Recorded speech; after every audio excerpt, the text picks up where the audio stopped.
Nós estamos com um tema muito interessante, que é o tema sedução.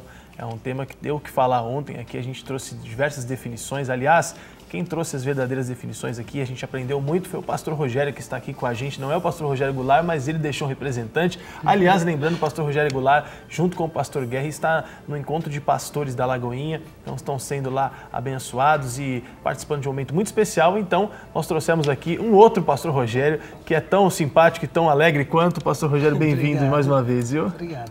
E também a Lúcia Pandolfo, é isso, Lúcia? Isso. Acertei o nome? Acertou. A Lúcia que está aqui com a gente também, que vai nos ajudar muito sobre esse tema, que sempre tem ajudado muito lá no Clínica da Alma. Bem-vinda, viu, Lúcia? Obrigada. Bênção demais. E o tema foi sedução. Ontem, o pastor Rogério trouxe uma definição muito interessante sobre sedução. A gente vai falar um pouco hoje de como sair dessa sedução. As pessoas ficaram presas no excesso de pornografia por causa da sedução, tanta pornografia hoje de internet, essas coisas todas. E o pastor Rogério pediu para ele dar uma pincelada de novo naquilo que foi falado ontem sobre sedução. Pastor, o senhor deu uma ideia muito interessante sobre afetividade, sobre sensualidade e depois sexualidade. Fala um pouquinho pra gente do que o senhor disse ontem. Ok.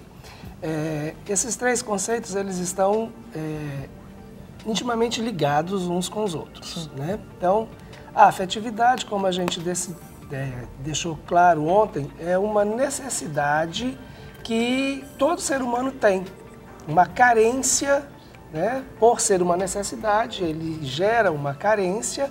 E a afetividade está relacionada com o carinho, com a aceitação e como que essa pessoa que é recebida recebe, né, o carinho e essa aceitação. Deixa eu só corrigir aqui, eu falei o tema que é sedução, o tema é sensualidade, que é o que ele vai entrar agora. Tem a ver, mas a sedução está dentro. Mas assim, deixa eu corrigir aqui. É uma sedução. A sensualidade é um pouco mais ampla, né? A sedução está dentro. Exatamente. Né? Então você me ajuda, Não então. está fora, não, está dentro. No fundo, faz parte do pacote. Sim. Né? Aí nós temos a sexualidade, que tem a ver com o prazer sexual, com o ato sexual em si, né? Com a relação sexual. Então, ele está intimamente ligado ao sexo. Sim. E não necessariamente ao afeto. Sim. E temos a sensualidade. Sim, tá até aquele quadrinho lá que nós colocamos ontem, pode colocar na tela, ele vai falando em cima, pastor, olha lá, pastor, tá lá na tela. A sensualidade, ela tem muito a ver com aquilo que as pessoas usam para alcançar a sexualidade. Então, normalmente, a pessoa que tem uma deficiência, né, ou uma dificuldade na área afetiva, ela vai recorrer aos instrumentos de sensualidade para satisfazer essa afetividade através da sexualidade. Sim. Ó, então ficou definido na cabeça de todo mundo. E aí a gente pensa o seguinte, então, que o que nós falamos ontem também, que geralmente tudo isso que acontece, essa sensualidade desenfreada, que resulta numa sexualidade muito confusa e muito promíscua até às vezes, é fruto de uma afetividade que não foi correspondida. Exatamente. Uma afetividade, ou às vezes, até nós entramos também no tema ontem, pode até ter sido correspondida, só que houve um momento onde essa pessoa foi invadida, abusada, e aí comprometeu as estruturas dessa pessoa na questão da sensualidade, também da sexualidade e outras áreas também que trazem muitos problemas quanto a isso tudo. Então, isso foi o que nós dissemos ontem. Me corrija se eu estiver errado, tá certo, gente? Tá certo. E agora a gente vai entrar um pouco na questão de como se livrar desse excesso de sensualidade. Até o pastor Rogério falou ontem, Lúcia, na questão de... O nosso país tem uma cultura muito sensual, muito culto ao corpo. As mulheres brasileiras são sempre símbolo de beleza por todo mundo, aquela coisa toda. E a gente sabe também sobre esse turismo sexual que o nosso país, às vezes, é exposto. As pessoas vêm para cá, principalmente para o nosso Nordeste brasileiro, onde já tem tudo marcado, pré-agendado, inclusive crianças envolvidas com tudo isso. E a gente é extremamente contra isso. Lúcia, o que você acha dessa questão do culto ao corpo, desse desenfreio para a questão da sensualidade? Eu acho que tem tudo a ver com a afetividade, né? Porque ela perde a referência, né? Então, a questão toda é que quando uma mulher ela começa a querer... o que acontece? Quando uma mulher ela exalta o seu próprio corpo, ou ela usa um decote, ela está passando uma mensagem. E muitas vezes não é a mensagem verdadeira que ela quer passar. Sim. Existe uma confusão na cabeça dela. Isso você acha que tem a ver com a identidade? Só antes de você concluir, você acha que tem a ver com a identidade? Porque a gente tratou de um tema aqui que é a identidade. A mulher, quando ela perde a sua identidade, ela passa a querer construir valores para que ela seja aceita, para que ela seja amada. E hoje o mundo valoriza a mulher que tem um corpo bonito e a mulher que é bonita. Exato. E como a mulher quer ser aceita, ela então tenta se enquadrar de alguma forma e às vezes até chamando muita atenção para o corpo dela. Aconteceu isso com você em algum momento? Olha, com certeza, assim, eu tive um problema, né, na minha infância, que eu sofri um abuso mesmo, né? Mas, de alguma forma, a gente sempre quer tentar chamar atenção de alguma forma. Não foi nessa questão física, né? Não foi nessa questão física. Mas existe uma tendência. Quando a pessoa ela tem um problema de afetividade, ela, para chamar atenção, ela vai sempre focar num tipo de pessoa. Então, o que eu percebia? Que os relacionamentos que eu tinha, eles tinham muita semelhança um com o outro. Eram tipos de pessoas muito parecidas uma com a outra. E é muito complicado isso, porque tem mulheres, eu já ministrei muitas mulheres, de 100% que eu já ministrei, 90% foram abusadas, né? Então, tinha um grande problema de identidade. Então, o que acontece? Elas sempre tinham uma tendência a ter um relacionamento com uma outra pessoa do mesmo estilo, né? Porque alguma coisa... Então, o que acontece? Quando a pessoa ela busca isso, ela sempre vai ter uma dificuldade nos relacionamentos. Sim. Né? A Lúcia falou uma coisa que eu fiquei assim na dúvida. Bom pra gente discutir, pastor. Ela falou assim que às vezes a mulher coloca aquele decote e ela não está querendo. Existe isso? Eu acho que... Não sei, eu fiquei na dúvida. Porque eu imagino que quando você chega...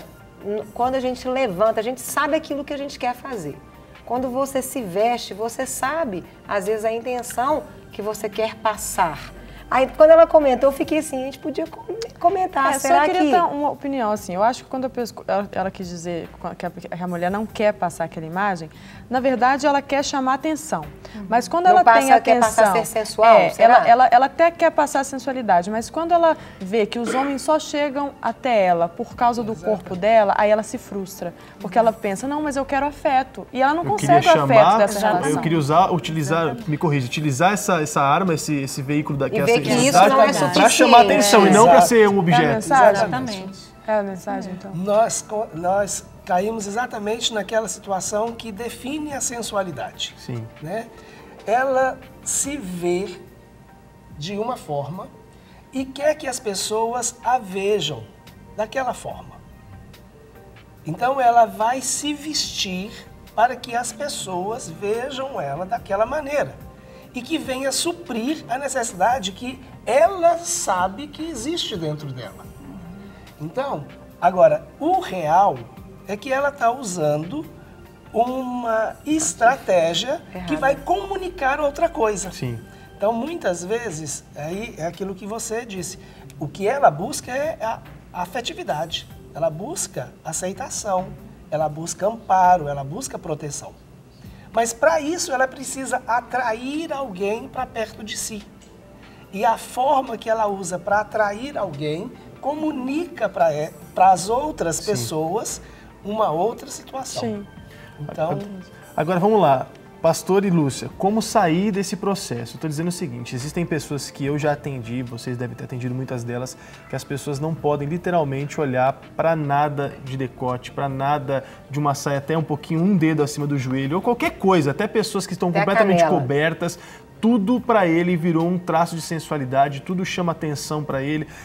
Ele ou ela, a pessoa ficou presa na pornografia mesmo, isso levou para um erotismo mesmo, porque a sensualidade faz parte do contexto de vida dele.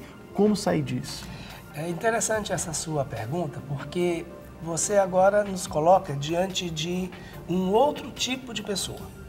Não aquela pessoa que está usando as armas da sensualidade, mas aquela pessoa que vê sensualidade em tudo. Ela tem uma necessidade de estar conectado com a sensualidade, com o sensual ou alguma coisa que o conecte ao sexo. Sim. Porque isso vai fazer com que ela seja conectada a uma forma de prazer. E que, querendo ou não, é a realidade que a gente tem, se tornou a forma de prazer mais acessível no mundo que a gente vive.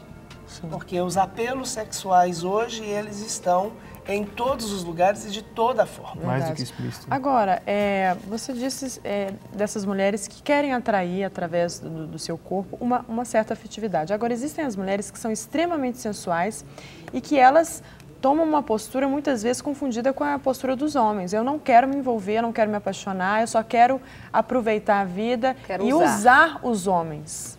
O que isso indica? Isso indica que ela foi abusada e agora é a vez dela dar o troco. Nem que seja emocionalmente, né? Às vezes não é abuso sexual em si, mas um abuso emocional. Qualquer forma de abuso. Né? Então, quando a gente fala em abuso, nem sempre o abuso ele implica num ato sexual. Né? Então, a pessoa ela pode ter sido manipulada durante a vida inteira, abusada emocionalmente durante uma grande parte da sua vida. Então, agora ela se coloca numa posição. Eu agora assumo o controle. E a gente agora vê eu dou isso. o troco. Isso. Agora é a minha vez. Então, e há casos, e isso não acontece, gente, só com mulheres. A gente normalmente fica prendendo muito, né, em relação às mulheres. Mas não é somente com as mulheres que nós temos isso. Sim. As variações de comportamento na área da sexualidade, elas, eu não sei como se eu diria infelizmente ou felizmente, mas elas colocam todo mundo no mesmo padrão. Porque todo mundo está susceptível a viver uma situação de abuso. E aí, como essa pessoa vai reagir a esse abuso? Né? Ela pode reagir a esse abuso se rebelando. E aí, nesse caso, essa pergunta que você colocou, ela tem muito a ver com essa rebelião, essa rebeldia. Sim. Ela se rebela contra o sistema, contra as pessoas, se posiciona num lugar onde ninguém mais vai atingi-la. Isso então, na verdade, é um instrumento de defesa. Exatamente. É uma defesa. Então, às vezes, não é só eu vou te dar no mesmo troco, eu vou ficar, eu vou atacar para me defender. Exatamente. Se eu ficar aqui, ninguém me toca. E aqui eu consigo dar o troco em todo mundo. Isso deve doer, né, Lúcia? Porque, na verdade, a pessoa está querendo ser uma pessoa que ela não é, uma fortuna 24 horas por dia, usando de mecanismos, sendo ele quaisquer que sejam, para conseguir se defender e não tratar aquilo que precisa ser tratado. Porque se resolver, você não precisa mais nem se defender, nem mais atacar. Seja você. Agora, quando você não está tratado... E aí, como foi o seu processo de cura? Você não precisa entrar em detalhes, mas dizendo assim, foi benéfico demais para você a cura desse momento? O que trouxe de resultado, né? A longo prazo, a curto prazo, a médio prazo? Foi tremendo, porque eu volto a falar sobre a identidade, que isso a gente perde realmente uma referência, né? Você não tem uma referência ali porque você tenta entender o processo, porque o problema da afetividade, juntando com esse processo todo do abuso, quer dizer, você mistura tudo na sua cabeça, né? A questão do que é amor, o que é isso, o que é... Fica muito confuso na cabeça da pessoa. Então, o meu processo de restauração tem muito a ver com Deus. Foi a única forma que eu consegui. Porque foi através assim, frequentando a igreja, recebendo aconselhamento, eu fui começando a me descobrir, né? Porque eu precisava de uma referência.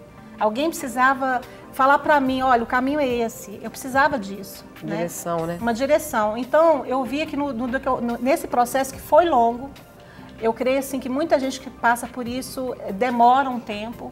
E eu quero animar, né, assim, quem passou por isso, assim, que não desanime, sabe? Não desanime porque é tremendo o que Deus faz. Então, assim, eu tive ajuda, né, fui aconselhada, e aí, aos poucos, eu fui começando a me descobrir.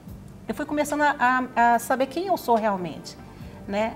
Então, aí quando eu comecei a perceber qual era a minha identidade, quem eu era, então eu comecei a poder reagir. E sem se defender ou atacar, sendo simplesmente você. Sem defender ou atacar, né? Então, eu vi que realmente a tendência que uma pessoa tem problema de afetividade é tentar, assim, sempre estar buscando alguma coisa, sempre ela tenta um reconhecimento mesmo. Tipo uma fuga?